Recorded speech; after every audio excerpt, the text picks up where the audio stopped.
Welcome to the Degrees of Success podcast.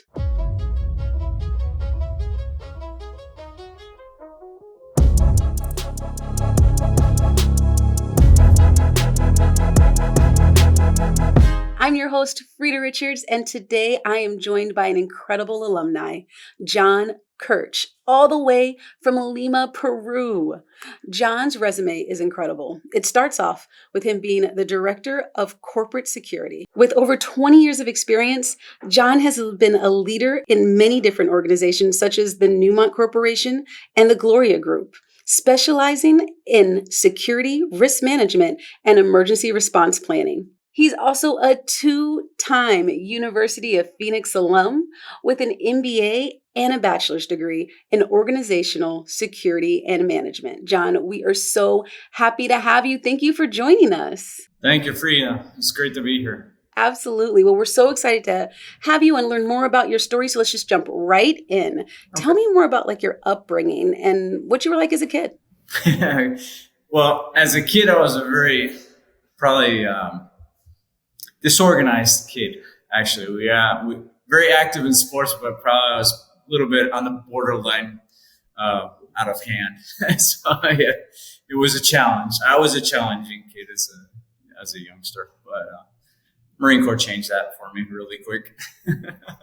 I'm sure it's funny that you say that, because I was going to say thank you so much for your service. Now, I am an Army brat, but both my husband and father were in the Marines. And so thank you for your service. I'm sure that being a Marine had a lot to do with the way in which you lead now. Tell me more about your experience there. Absolutely. I think the Marines, first of all, thank you for the service of your husband, your mother, and your father. So you're still a Marine, like I said, because once a Marine, always a Marine. But that's right. The Marines had the military in general, but for me, the Marine Corps had a huge impact the way I lead. Because in the Marines, we have, the middleman is the person that leads everything. The directives come from the top, and basically the people that the top officers, senior enlisted, those are the ones who are the ones to make sure that the enlisted NCO ranks or the lower ranks have the resources that they need and the guidance that they need, but they let them do their job.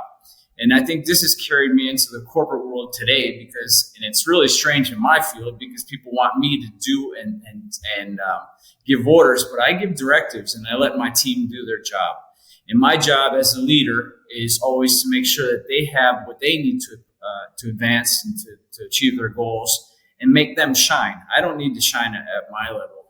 I make sure that my team is seen by upper management, by the president of the corporation. I let them have their own reach on what they do and their objectives and their day-to-day operations. And I just guide them. They just look to me as a leadership, from a leadership point of view, and ask me for guidance. But I let them get their glory, let them do their job, and just make sure that they have everything that they need. So that I've taken all that from the Marine Corps and brought it into the corporate world. Excellent. Well, I imagine that all the people who work for you are excited and happy that you were that type of leader to actually lift people up and celebrate them and make sure they're seen by other leaders. It doesn't just shine your light, but it shines theirs as well. So I know that that's important to the people that you work with. So tell me this. I know that you've worked in 7 countries in Central America and in South America. Correct. Tell me more about your position with corporate security. Yeah, I work for a large corporate company. It's called Gloria. It's Peruvian owned. It's family owned, as a matter of fact. But we operate in 7 different countries in South America: Peru, Colombia, Ecuador, Argentina, Bolivia, Puerto Rico, and also Chile coming soon. But we have several different areas in the company, several different holdings. We have everything between our main products, which is dairy and food products. We have cement holdings. We have paper and packaging. We do agriculture. We also do transportation and logistics. And all of those countries have a major footprint in the company. They're all major corporations in those countries, key employers. And in Peru, it's one of the main, it's a household name. In every household, everyone goes up with the products that we that we're owners of. So it's an outstanding company to work for. It's well known and well respected. Excellent. And I imagine that your leadership is helping that stay well known and well respected. Correct. So you mentioned that Gloria Group is actually going to be in Chile and a few other areas in South America and Central America. I know also that you are bilingual. Is that right? Yes, correct. Fully bilingual. That's amazing. So is there anything special you want to say to our bilingual audience? Yeah, sure. Mucho gusto a todos. Gracias por acompañarnos hoy día. Es un gusto, un placer estar acá con Freda hoy día. I love it. We'll put the translation down below. Excellent. Thank you for that. So speaking of, I believe this is the word in Spanish, the Yanacocha Shield Project was by far one of the global standards. Like, it is absolutely fabulous. Can you tell us more about that and how you created it? Sure. Yanacocha Shield was born. It was actually strange because I named it because everyone's like, well, you're a Marine. You have to Desert Shield, Yanacocha Shield. It kind of clicked, So Yanacocha Shield was a project that was created because we have the operation in Peru, which is called Yanacocha. It had a lot of social issues, a lot of what we call the possessory defenses, where people come in and take your land, and you have to take the land back within a certain amount of time before it becomes their land. And on a mine site, which is so large, that one part of land could be very critical to the asset and to the operation. So we were constantly in this back and forth between the community and things like that. And also we had a huge amount of theft from the operation because obviously, gold is gold. So people come in, they steal gold, not bars, but they steal, precept, which is liquid gold, or they steal splatter, which is when they're pouring the gold, it splashes over, and that has a high value.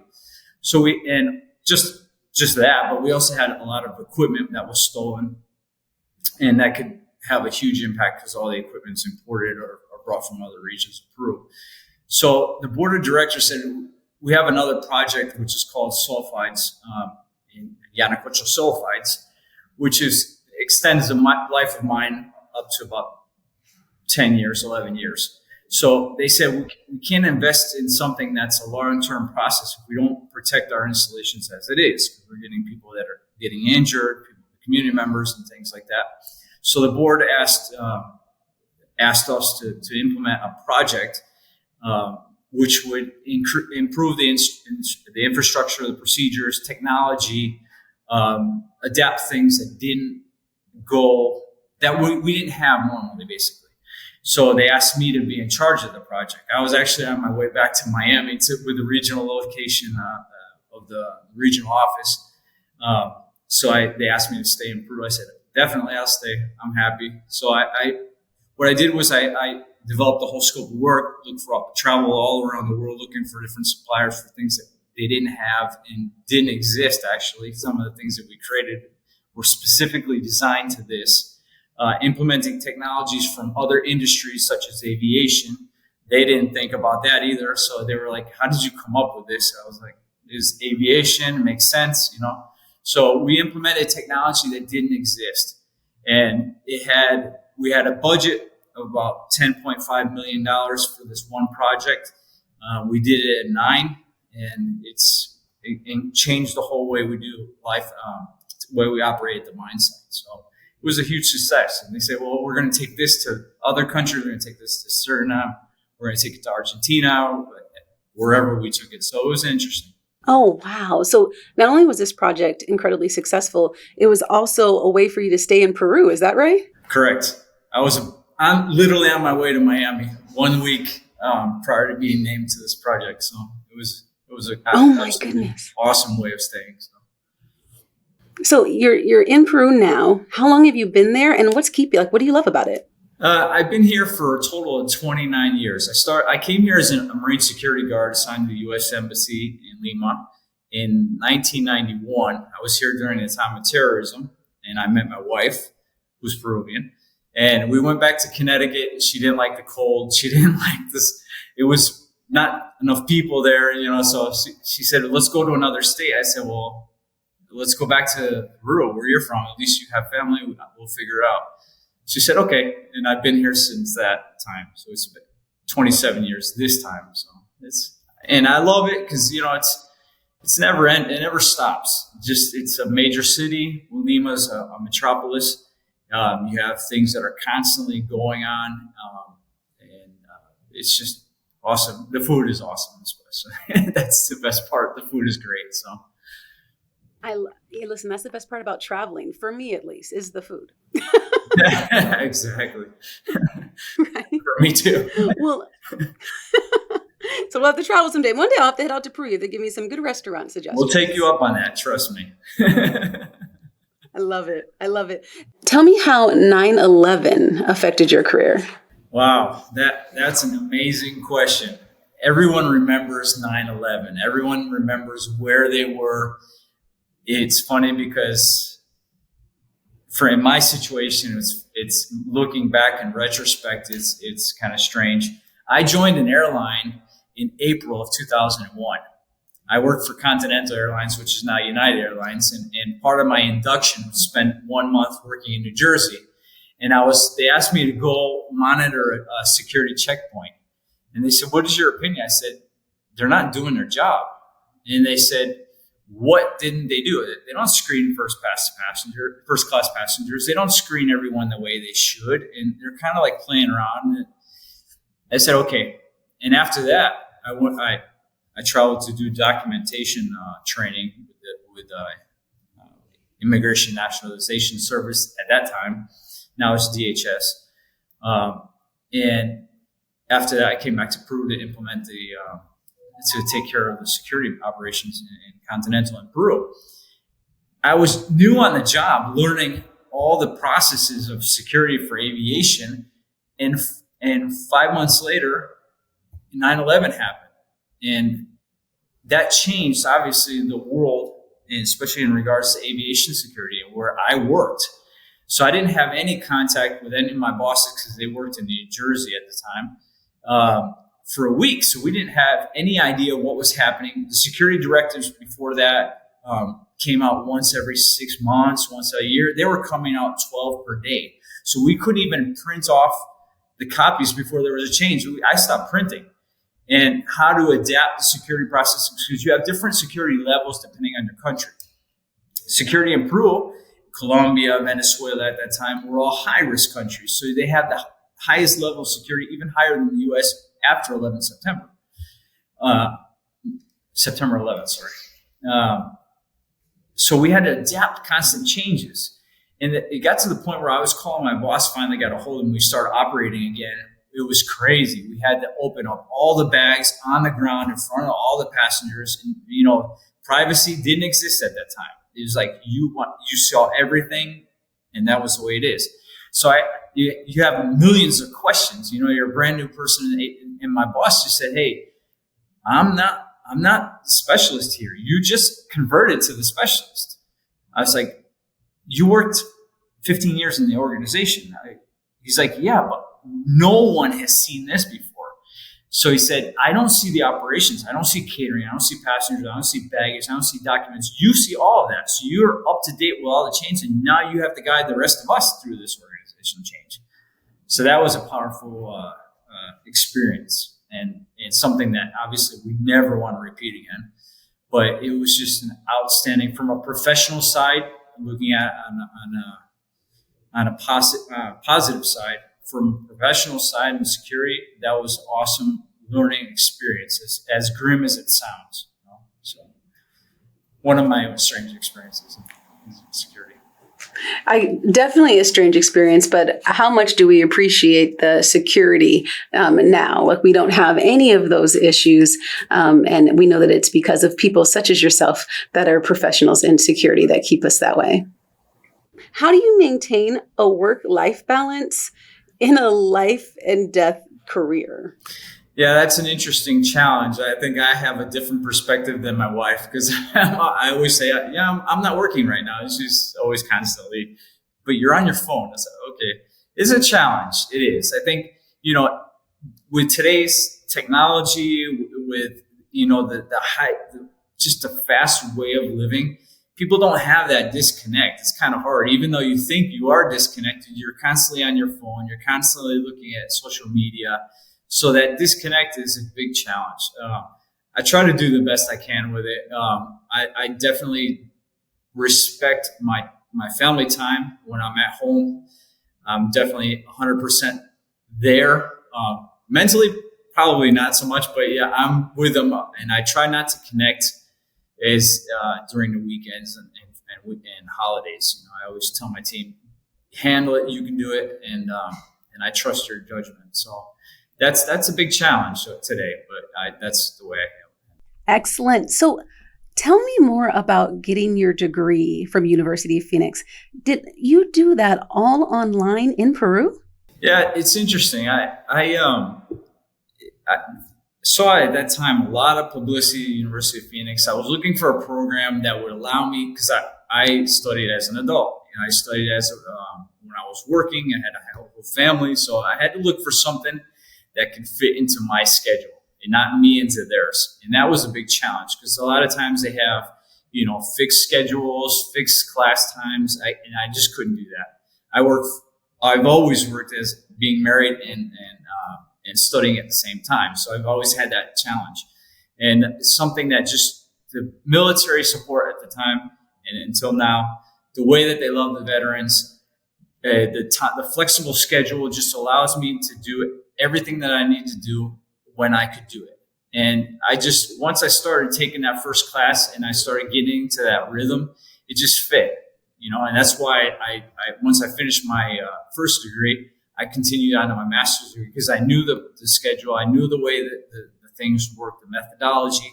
And I said, that's where I want to finish. So that's how it fit in. So it's just a perfect fit. I love that. Yeah, absolutely. The flexibility for our adult learners is essential. Right. Especially when we have families and full-time jobs. Tell me, how do you think your degree actually benefited you in your career? My boss once told me, he said, if you don't have an MBA, you won't be a director level. I said, okay, I'll do it. I didn't want to do it at the first, but I said, I have to do it. It's just a challenge, my personal challenge. And that's just the way it is. I think people lose that possibility. People think that investing in a degree is not worth it. I said, but that's yourself. You're investing in your own future. So if people invest in a car, they buy a house, go on vacation, investing in that, but that could be gone in 1 second. So I said, no, I need something that's going to be a benefit for me and for my family. So that's why I decided to go on to higher education at this level. And that it's actually, I put a milestone for my kids, because my wife always tells them, but your father set a high barrier. You got to overcome your father. And they're like, I have to get a doctorate. It's kind of hard to, so it kind of set that standard in our household. So, and all of my kids are studying. So it's a good example. John, thank you so much for that. Tell me, you're in Peru. What is the security like there now? Yeah, and Peru is a big challenge for security. And this is why the University of Phoenix and how the management and things like this helped me in my degree, because it gets you away from the simple security manager and putting more security guards. You have to evaluate the operations across the board and how that affects the business continuity. Peru has an interesting situation. Like most Latin American countries, we have a lot of people think that terrorist groups like Shining Path had disappeared, but actually they basically migrated to the remote areas of Peru with the drug cartels. And we don't see them in Lima. We don't see them in major cities, because they're off doing what they have to do. A lot of things that you saw, for example, extortions that you're seeing in the U.S. now on TV all the time, those are true situations. They're the reality that we've been seeing for the last 5 years, and it's going to get worse. So when we talk about how do you handle security and how do you manage that for organizations, it's a challenge. And we're seeing that across the board in every different organization. The rule of law is not as great as it should be. The police do an outstanding job, but it's just not enough. They get taken out of prison and put back in the seat on the streets. So it is a challenge. It's a great place to live, and I don't want to sound horrible, but it is what it is. No, absolutely. Are there any, how do you identify if security is, there's a security issue? Could you give me an example of that? Yeah, that's interesting. That's an interesting question. We have a lot of different issues. We have theft, constantly armed robbery in our operations, and you see it in many different organizations. So you basically have to look at what happens versus what could happen. It's always trying to project the future of what's going to happen in your operation. And that's just risk assessment and risk management. You try to close the gaps where you think, if I were a person that was on the other side of the fence is trying to steal stuff, or if I were a criminal, how would I attack it, or how would I do this, and where am I constantly? Where's my threat level? And I think that's something that we're constantly doing. It doesn't always work. It would be great if it always worked, but we see things daily. People progress on the negative side. People progress in how they carry out their activities, and they say, how can I improve? Just as security professionals spend 8 hours or 12 hours a day working security for the companies and evaluating risks and risk assessments and things like this, mitigation actions. But criminals spend 24 hours a day trying to violate those actions, and they try to look for different ways to get at us. So they're spending double the amount of time than we are in trying to get to get into the same thing that we're trying to protect. So I think you have to have that in constant considerations. What can we do better? And it's a never-ending evolution of security. Once you fall into that comfort zone is when you're gonna have an issue. And I think that never being in a comfort zone, always challenging your situation, do a constant test of your system, and that's what we do every day. So. Well, I know it's a challenge. I'm sure it's a challenge, but highly appreciate it and in keeping people safe. I heard you say that one of the concerns, one of the safety issues is theft. Are there any issues in regards to like human trafficking, whether it be children or women? And if so, how do you deal with that and identify it? Yeah, this is an issue. It's a social issue. We have it. It happens. It happens all across Latin America. It's happening in the U.S. You see it now. It's one of those actions that you can see sometimes. When I was in the airline, we used to see that a lot. And that's more than 20 years ago. So, you would see children with people that weren't their parents, and you can pick up on those body language and their nonverbal communication, where you talk to the kids, say, hey, that's what I used to do with my team. You talk to the kids as children and say, hey, how are you? Where's your mommy? Oh, she's at home. And your daddy at home.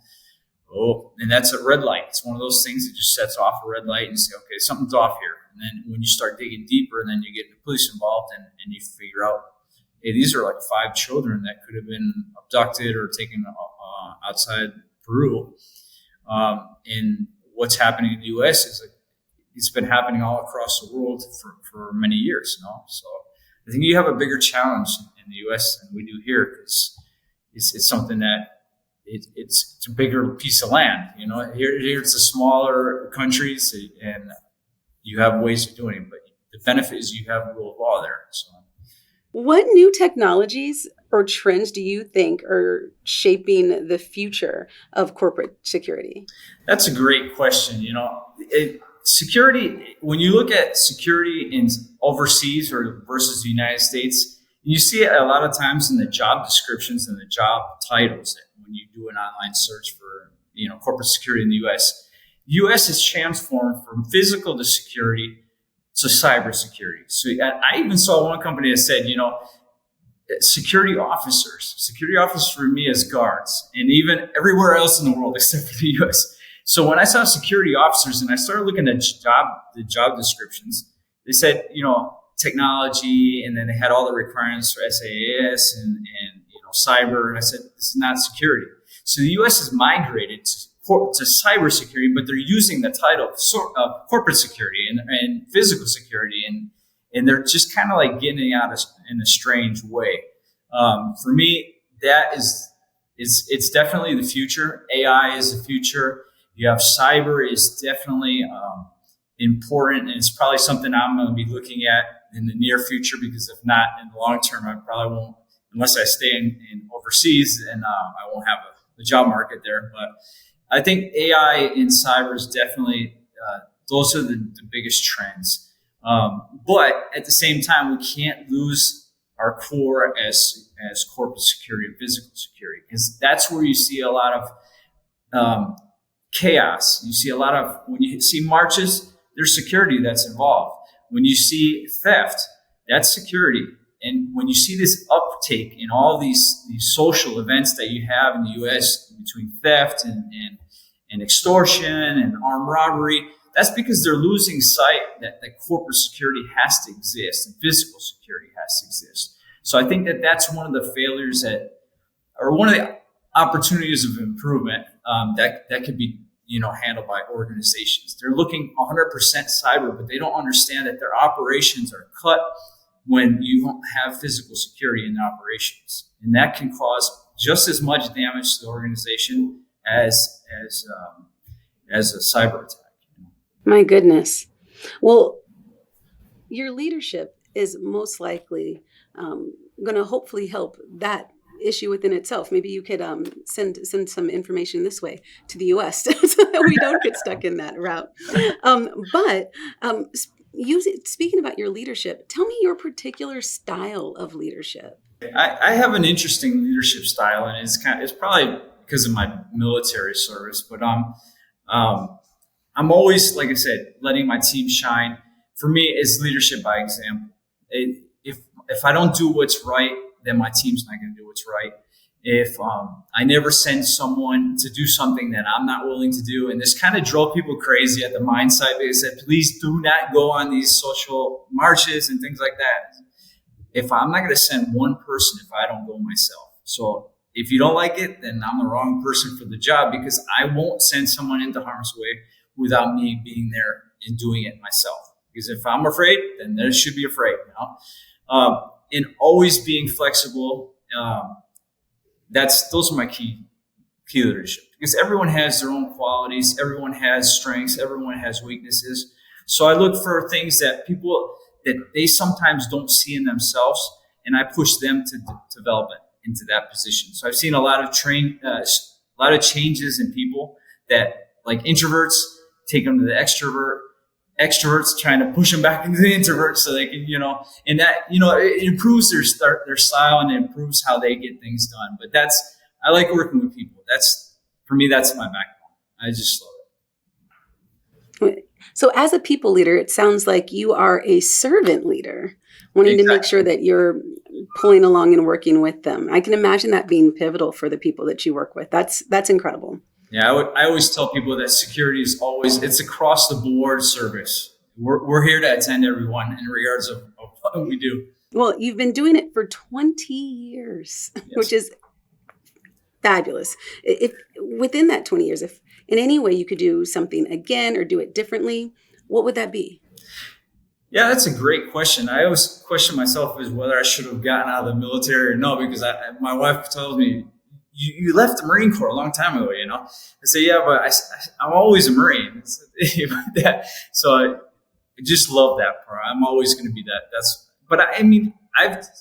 Everyone has ups and downs. Everyone has things that they would sometimes regret. I have a list of things that I regret. I could have probably done better, but I don't think I would have changed anything. I think that is what we've come from in learning along the way.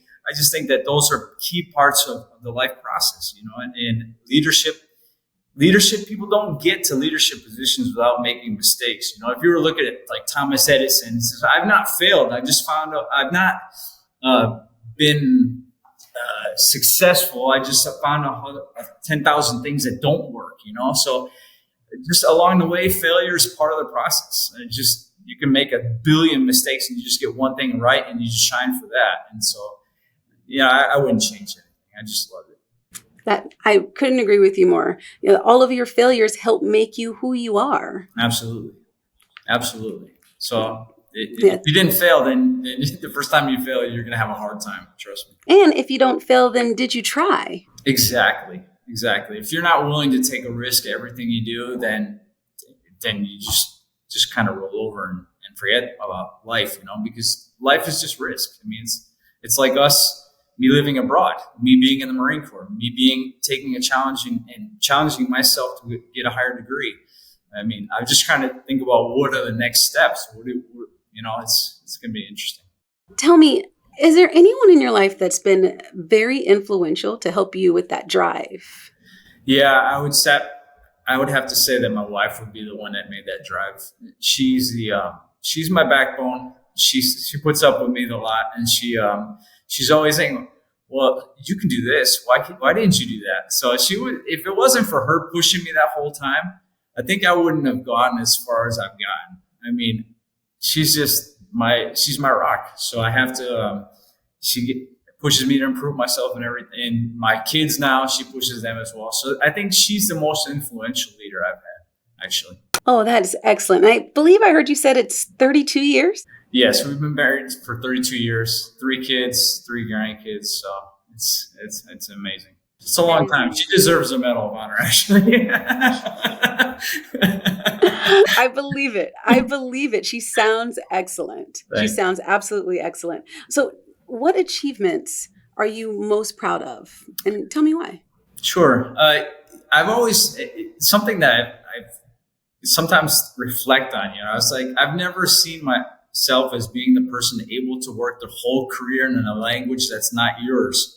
That for me was something that I just overlooked. I was like, that's kind of strange. I've worked for 29 years in a country that's not mine, in a language that's not mine, and I've gotten to a management level, director level position on another language, and that's been an interesting challenge. Everything that, just getting to the level I've been to, getting my master's degree for me was like a high point of my career, because, it was just times that you spent not sleeping to study. I would go to start to study when my kids would go to sleep, and I would finish when they woke up. So, that long nights was an interesting challenge.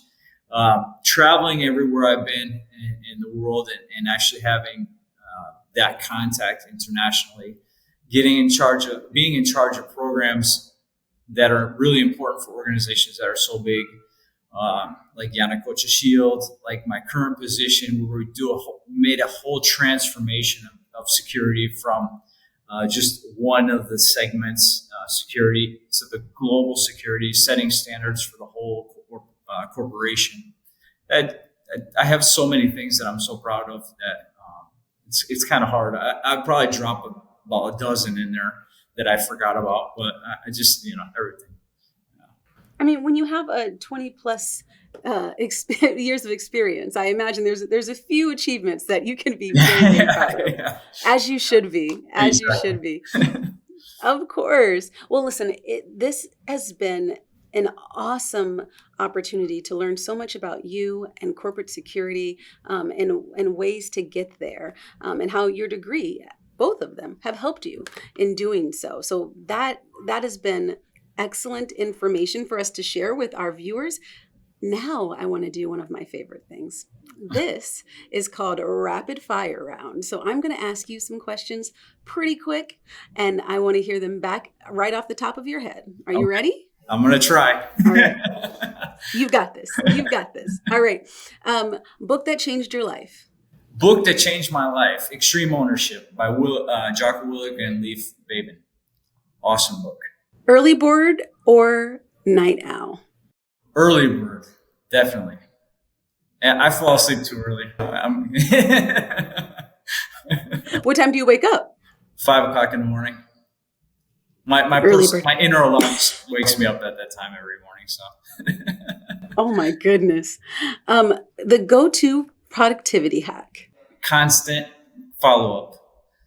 I'm constantly involved and constantly follow up. That's probably the best way to get things done. Let my team do it, but be involved. Best advice you've ever received? Best advice I've ever received. That's an awesome question. He who has never made a mistake has never tried. And that was been something that one of my directors told me. And when I said, we can't do this. And he just kept giving me back and forth and back and forth. So don't be afraid to try things. That's a good one. Go-to karaoke song.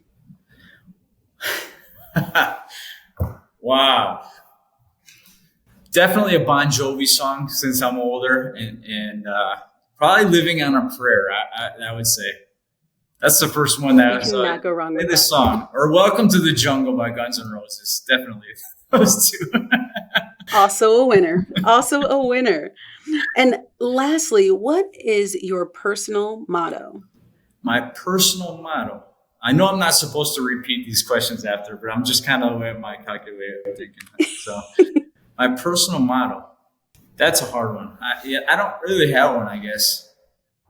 Marine Corps is better than the Army. Oh my goodness! I'm sorry, Mom. I'm gonna have to plead the fifth on that one. But I will say what I've heard you say in this whole entire interview is that you were a servant leader. You are an incredible husband. You adore your wife and your family, and you strive your best to be present and make memories with them, and make sure that the people that you lead are set up for success as well. So, whether or not that is your motto, it is definitely the light that you shine. Thank you very much. Yeah, it's a great summary. I have to think about that one, though. I'm pretty sure it's Marine Corps is better than the Army. Oh my goodness. Oh my goodness. Pleading the fifth. I have to see my mom later, John. Well, when the podcast comes out, you can leave that in so I can show my son, and he was like, "I can't believe you said that in person." Is your son in the Army? Yeah, he's a veteran as well. He was in the Army, so that's a daily thing in my household. Army's worse than the Marine Corps, definitely. Oh my goodness. Yes, I know your son will feel my pain. We're brothers. All the military services are great. So I always bother people about that. But when things hit the fan, we're there together. So it's just a personal thing between services. I know. I've been an Army brat for a while. I've seen it happen. I love it, though. I love it. So these are our closing thoughts. Listen, you have the floor. Anything you want our listeners to know or anything else you'd like to share, please share it with us. Definitely. I think that, first of all, thank all the military service, active duty service personnel on active right now, veterans. Take your time to hire a veteran. Take your time to thank active duty members, veterans as well. They've given so much. Their families have given so much that people don't realize how much we give as military. And I think that we have so much to give to organizations and leadership styles and getting things done that no one else is willing to do. I give a huge shout out to an organization I just actually had a conversation with last week, but they're doing an awesome thing, which is Mountain Valor Foundation. Zach Killiman is doing an awesome, it's a nonprofit organization that works with wounded veterans. And also first responders. They work a lot with PTSD and getting them into the mode where they feel that they're very valuable people. So he's doing an awesome job. It's a very small foundation, but it's great. So I'll give a quick shout out to them as well. And also thank you for having me on the podcast. It's great that someone's telling my story and let me shine for University of Phoenix as well. So it's just awesome. And it's funny because I actually told my career counselor at the University of Phoenix, my goal is to become a university teacher or professor at the University of Phoenix. So we'll see how that takes us. Listen, I'm going to have to put some feelers out there because I think that you would be excellent in that role. And I bet you've taught a lot of our listeners a lot about being a great servant leader. So thank you so much for joining us. Your story has been simply incredible. Thank you for sharing your journey with us. Thank you. It has just been so awesome to get to learn more about you. And we hope that you have an incredible time out there in Peru. Thank you. Awesome. I appreciate it. I'm honored to be here as well. Did you happen to come to commencement? Did I go to commencement? No. I wish I could have, but it was just a whole logistical nightmare for me to get there. Because I would obviously want my whole family to be there, and to get all the way up there, it was just impossible. That's one of my major regrets, but it is what it is. So. Well, we're signing up for, every 8 weeks, you can sign up for your doctor at any time. Awesome. And then we can celebrate together and walk across the stage. Outstanding. Excellent. Well, thank you so much. We greatly appreciate you. And I'm confident that I'm looking forward to seeing you again and getting your information, University of Phoenix. Maybe you'll be a professor anytime here. Awesome. That would be great. Time to give back. Definitely. Well, John, thank you so much for joining us, just hearing about your incredible journey. Thank you so much for your service and your sacrifice. That means a lot to many people, and especially me as an Army brat. So thank you so much for that. And thank you all for everyone that's joined us. That is it for this episode of Degrees of Success. Feel free and don't forget to subscribe and like and comment. I'm your host, Freda Richards, reminding you that your next chapter just might be your best. See you soon.